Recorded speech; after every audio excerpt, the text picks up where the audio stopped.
오늘 말씀에서 하나님은 이스라엘 백성에게 다시 한 번 더 기회를 주십니다. 주님을 찾으라, 그리하면 살리라. 이것은 이러한 간절한 부르짖음을 통해서 하나님은 그들이 멸망하지 않기를 바라십니다. 하지만 이스라엘은 어떻게 했습니까? 공의와 정의를 잃어버린 채 가난한 사람들을 억압했고요, 재판에서 뇌물을 받았고 약한 자들을 착취하며 살아왔습니다. 또한 그들은 사회 속의 부조리에 침묵했으며 그것을 고치기보다는 오히려 자기 배를 채우는 데 사용하고 급급하기에 바빴습니다. 하나님은 이스라엘이 더 이상 살아날 가망이 없다 할지라도 마지막 순간까지 그들이 돌아오기를 기다리고 계십니다. 하나님께 돌아오라는 이 부르심은 여러분 결코 낭만적인 제안이 아닙니다. 하나님께서 그냥 한번 그렇게 말씀해 보신 것이 아닙니다. 하나님은 이스라엘을 향하여 애가를 부르라고 하십니다. 하나님께로 돌아오지 않으면 거리마다 통곡과 장례 행렬이 넘쳐날 것이고 온 나라가 죽음의 하나님 앞에 서게 될 것입니다. 하나님은 이스라엘이 생명의 하나님을 외면해버린 채로 스스로 죽음으로 달려가고 있다는 것을 경고하십니다. 그들의 노래와 축제, 그것이 하나님의 심판날 앞에서는 장래의 곡조로 바뀌게 될 것입니다. 피할 수 없는 심판이 오기 전에 세상과 엉클어지고 구부러진 삶을 멈추고 주님을 찾아야 합니다. 그렇다면 주님을 찾는다는 것은 무엇일까요?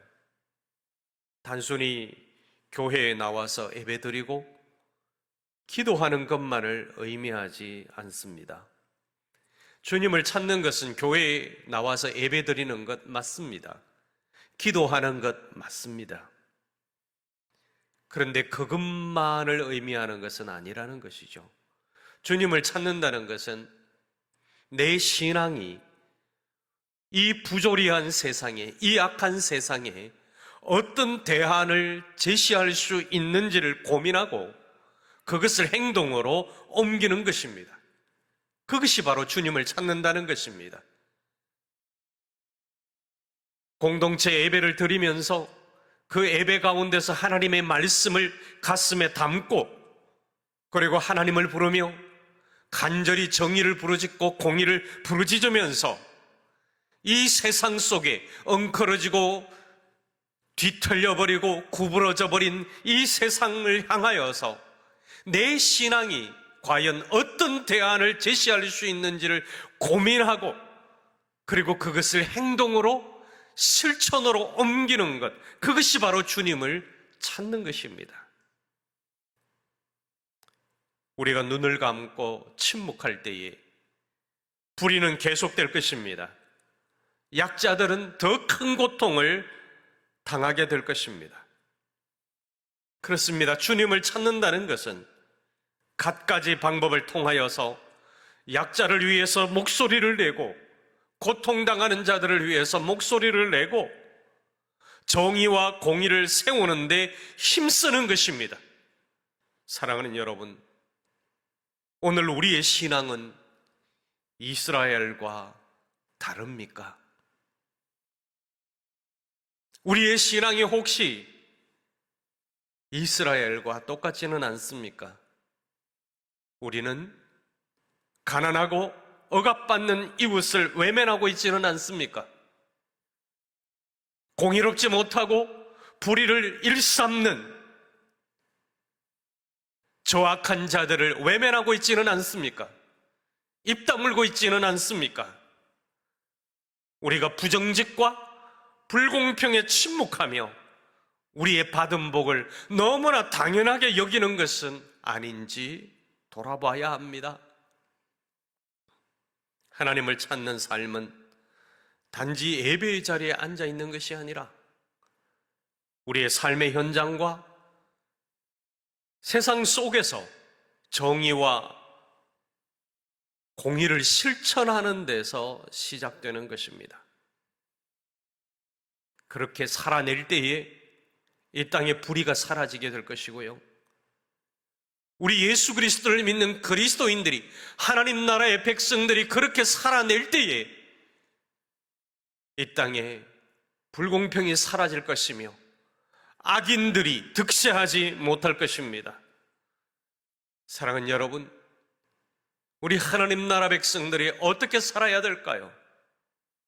하나님은 오늘도 우리를 향하여 말씀하십니다.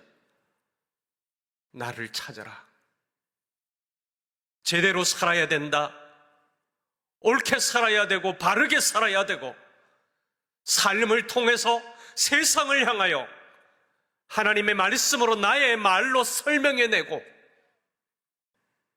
외치면서 그렇게 살아내야 된다.